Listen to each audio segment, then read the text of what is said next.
In a world that is sometimes really frustrating right now, this is a video all about taking steps towards supporting things you believe in. Driving up the I-5 north, usually there's just trees and trees, but there's a cutout, and inside that cutout you will see a house where there is a pinup. It's Bettie Page. She's painted on the side of a house 18 feet tall. She'd been there since like 2005, and she's kind of like a staple to the Seattle scene. You know, you're driving on the I-5 and there's the Bettie Page house. However, a couple years back, somebody decided to vandalize it, and they just covered her up. The owners of the house weren't quite done with that situation, and they put Bettie Page back. They added a giant mural of Divine. Now when you drive up the I-5, there's both Bettie Page and Divine hanging out on the side of a house. Whether you think of them as iconic or you think of them as artists who have done important things, you can like the artistic work of Bettie Page or the artistic work of Divine. That is entirely your call. But I think there's something interesting to be said about an art piece that got destroyed, got put back, and got added to with another piece of art that is equally, maybe as controversial and interesting. Not just not giving up when something goes backwards, but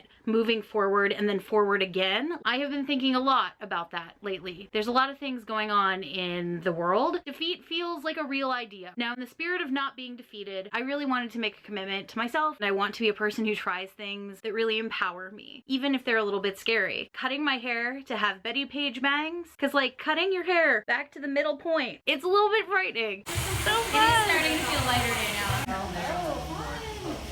What do you think? I love it. It hasn't been very different in a really long time. It looks so cute.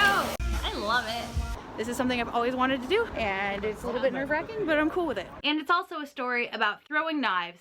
I got the opportunity to go to Blade and Timber in Capitol Hill for their opening night. They're doing their preview night, and I got an invitation to come and show you guys. It's an axe throwing place that is also a bar. That sounds way scarier than it actually is. I thought to myself, I don't know anything about throwing axes. Throwing an axe now. I'm excited to show this to you guys, so let's go do that, eh?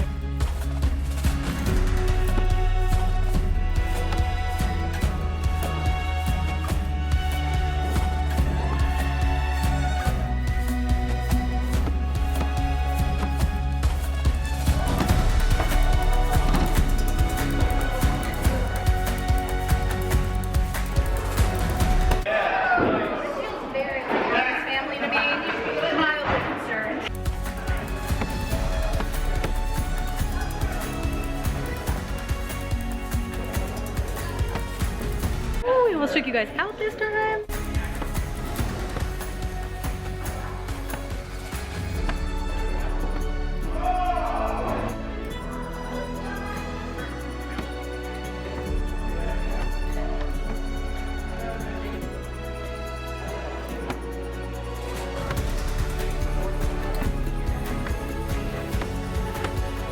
And by the end of the night, y'all, I was throwing like 2 axes at a time.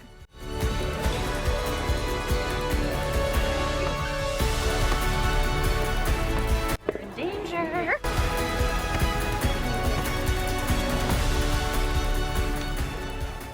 I cut my bangs. I threw some axes, and in a time where I feel like there's a lot of things that are outside of my control, it's kind of cool to have found a couple of things that definitely are. And I encourage you rock stars to find things that are in your control to change and will help you stay inspired chopping through the hard stuff. There you go. There's a story about Seattle self-expression. One of the greatest ways that you can deal with things like that when it maybe doesn't go according to plan.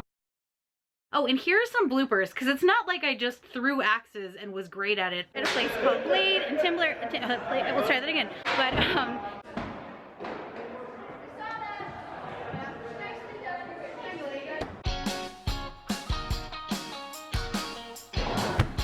camera, will you survive?